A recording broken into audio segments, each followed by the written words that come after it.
Olá, paz e bem, eu sou a Ana do blog Salos em Caritate e hoje é uma alegria falar sobre esse tema com vocês. Vocês já leram O Jardim Secreto? O Jardim Secreto é um livro que eu li, eu acho que eu tinha 12, 13 anos, não lembro direito. E quem aí já leu é a história de dois garotos, então um menino e uma menina. Vamos usar o termo garotos, porque no português o masculino se refere a tudo, tanto menino como meninas, né? Não entremos em polêmicas, mas é a história de um menino e de uma menina que eles são amigos, eles se tornam amigos e eles descobrem que existe ali onde eles moram um jardim e esse jardim está fechado porque o dono do jardim, enfim, tinha uma esposa que gostava muito do jardim, ele trancou o jardim porque se lembrava dela e o jardim ficou abandonado e essas crianças entram lá dentro sem ele saber e começam a cuidar desse jardim. Esse jardim, ele vai ficando bonito, elas vão trabalhando muito, vão se esforçando muito, vão se esforçando muito e mesmo sendo um esforço, elas têm mais vontade de viver, têm mais alegria, brincam no jardim, fazem piquenique, enfim, o texto aborda muito a questão delas engordarem e tal. Isso é uma resenha, Ana Paula? Não, eu só uso esse termo porque eu amo essa ideia do jardim secreto. Você tem um jardim secreto dentro de você, eu tenho um jardim secreto dentro de mim, e é exatamente isso que acontece quando a gente entra no jardim, o que aconteceu com essas duas crianças. Você fica mais forte, você fica mais alegre, você fica mais consciente de quem você é e você tem mais gosto pela vida, entendeu? É isso que aquele livro quer dizer. Quando você entra em contato com aquilo que de fato é importante para você e você desempenha ali um papel porque essas crianças ficaram cuidando desse jardim, você toma gosto pela vida. Esse é o nosso espaço interior. Se não me falha a memória, Santa Catarina de Sena, ela, se não for ela, eu coloco aqui abaixo, mas ela teve a ideia maravilhosa, já que ela não podia ir à igreja, ela fez uma igreja dentro dela. E tem muita gente hoje que não gosta disso, não gosta que se fale disso, porque tem medo que as pessoas compreendam e entendam que Deus está dentro de mim, então eu não preciso ir na igreja. Eu acredito que você é inteligente, não é isso que eu estou falando. Eu estou dizendo que você deve ter dentro de você e o contato com esse lugar onde Deus está em você. E existe esse espaço interior, existe esse jardim secreto. E é a própria dinâmica do castelo interior. Você vai passando de morada em morada, de morada em morada, dentro de você mesmo, da sua própria alma, até que você chega nesse jardim secreto, nesse local em que você pode se unir a ele. Ele é um jardim, digamos assim, que ele vai se revelando a cada morada. E é tão maravilhoso isso porque a partir do momento que você está mais dentro desse jardim, você vai dando passos para dentro desse jardim, todas as coisas ficam melhores. Você entende o que São João disse que o amor a Deus é o cumprimento dos mandamentos. E você entende exatamente quando Jesus diz: quem me ama obedece os mandamentos. Então, o cumprimento dos mandamentos, o cumprimento do preceito é o ato de amor. É como um casal, né? Eu acho estranho que as pessoas não consigam correlacionar, mas o casal, não adianta só você falar, eu te amo, eu te amo. Precisam ter atos de amor. Né? Não que você precisa provar o seu amor, mas atos de amor. Que você se recorda da pessoa, que você tenha apreço por aquilo que é importante para ela. E para Deus, o que está nos 10 mandamentos é importante. Então, se eu amo, aquilo tem que ser importante para mim também. Né?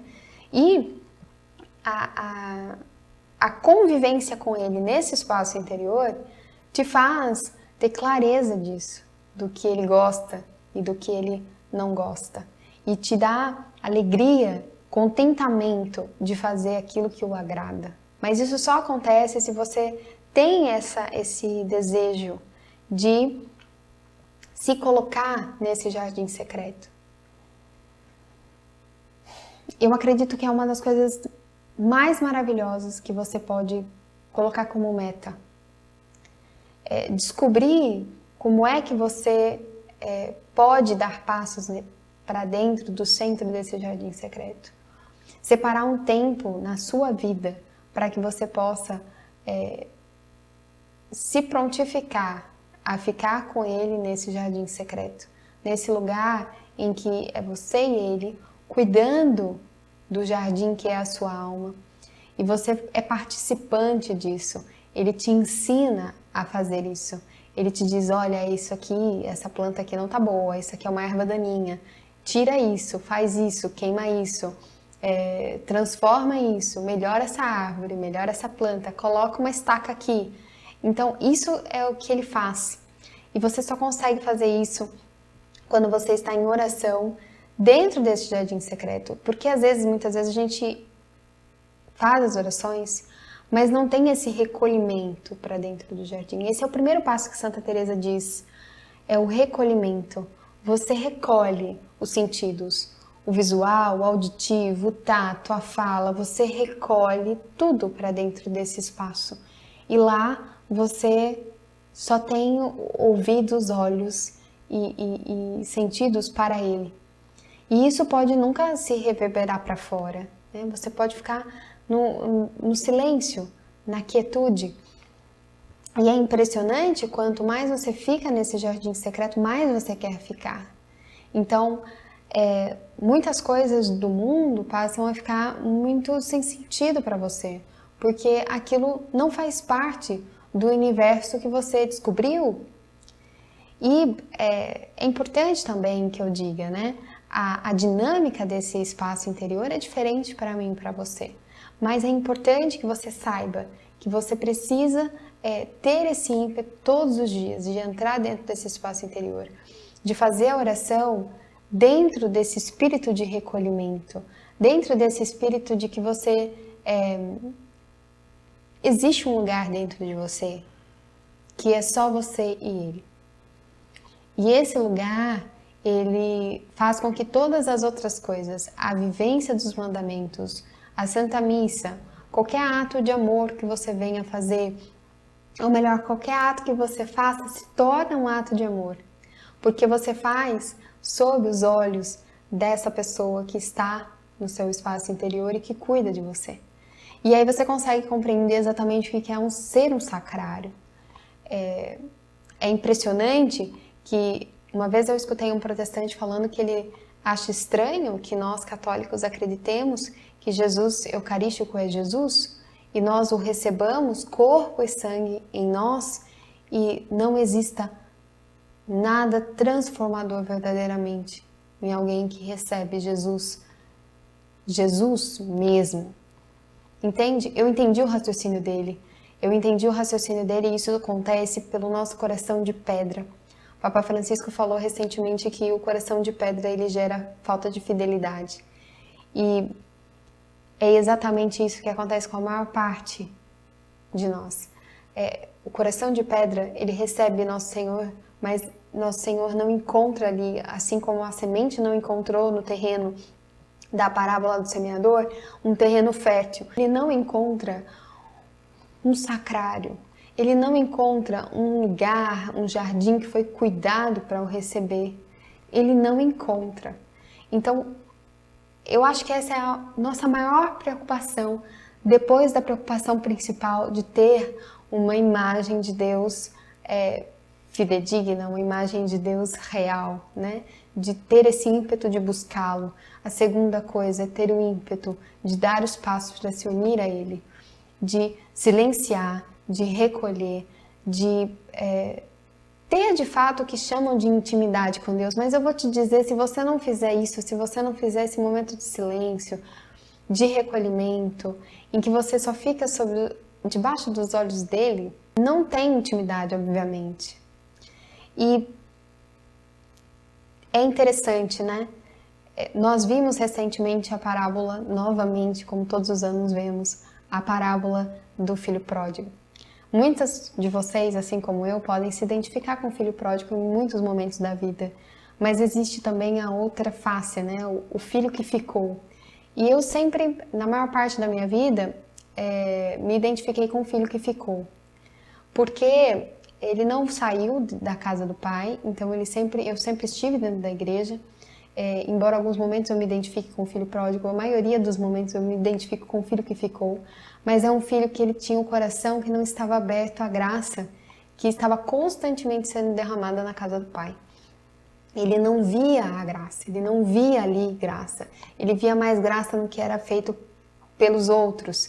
E muitas vezes eu me via assim, alguém que eu sempre estive dentro da igreja, eu sempre tive contato com a Santa Missa, com os sacramentos, e às vezes que eu não fui e que eu não tive contato foi porque eu me afastei disso, e às vezes que eu tive resistência a isso, ou que eu tive alguma batalha em relação a isso, era justamente isso, era o meu coração de pedra dentro da igreja, que se fechava para a ação da graça de Deus, que era constantemente derramada.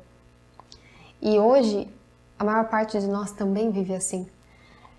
Dentro da Igreja Católica nós temos uma torrente de graças, não é uma ou outra, é uma torrente de graças. E a maior parte está completamente fechada à ação dessa graça, completamente apática à ação da graça, completamente barra com a muralha dos seus corações a ação da graça de Deus. E isso é horrível. Vocês conseguem notar o quanto isso é horrível? E conseguem entender melhor a tristeza do filho que ficou? O tanto que ele era infeliz? E muitos de nós estamos nessa situação. Muitos de vocês podem estar nessa situação. Uma infelicidade dentro de uma torrente de graças que é a igreja e simplesmente não consegue se abrir à ação da graça. Porque não é de Deus você ficar como se fosse um ratinho naquela rodinha que ele fica dentro, o hamster fica. Não é para isso que nós fomos criados. Nós fomos criados para receber a ação da graça de Deus, mas dar a resposta. E é exatamente isso que falta a resposta. Nós temos a torrente da graça, entendeu? Nós já temos a torrente da graça. Tudo pode ser alcançado na missa. Você não precisa fazer uma coisa absurda, você não precisa fazer um ato, né, uma ação assim, ir num lugar que tenha coisas sobrenaturais. Nós já temos o mais sobrenatural. A missa, a Santa Missa, é tudo o que há de mais sobrenatural na face da terra. Não haveria motivos para coisas maravilhosas não acontecerem na sua vida, só pelo fato de você ir à missa. O outro fato de você receber a confissão. Naquele momento, o céu inteiro ficou alegre com você, porque você se livrou de coisas que estavam te impedindo no caminho a Deus. Não há motivo para dizer que nós não temos graça. Nós temos muita, muita graça dentro da igreja. O problema é o nosso coração. O nosso coração não está aberto à graça. E fica procurando coisas, ações que podem fazer mais do que a Santa Missa e do que a confissão e do que de tudo que nós temos. Você não vai encontrar, entendeu? E se por algum acaso encontrar, será algo muito aquém. Porque a Santa Missa é justamente esse local, essas maravilhas que acontecem na casa do Pai e que o filho que ficou simplesmente não conseguia ver. Ele não conseguia ver. E é interessante que o filho pródigo ele ensina isso, né? Ele foi lá, ele viu outras coisas, ele teve outras experiências, mas quando ele voltou, ele conseguiu ver com outros olhos as maravilhas da casa do Pai que ele cresceu vendo, que ele cresceu vivendo, mas ele conseguia ver com outros olhos. Então, você só consegue ter o trabalho do seu coração de pedra, porque todos nós temos um coração de pedra. Todos nós temos. A conversão é justamente isso, fazer com que, de passo em passo, o nosso coração se transforme, pela ação da graça, em um coração de carne. Mas isso você só consegue se você estiver disposto a entrar nesse jardim secreto e a, de fato, ter uma relação com Ele que te abrirá os olhos para o tamanho da torrente da graça que nós temos, para o tamanho dos benefícios que nós recebemos, do tamanho de tudo que temos e não damos valor, porque somos filhos que ficam mas são ingratos. Paz e bem, até a próxima. Tchau, tchau.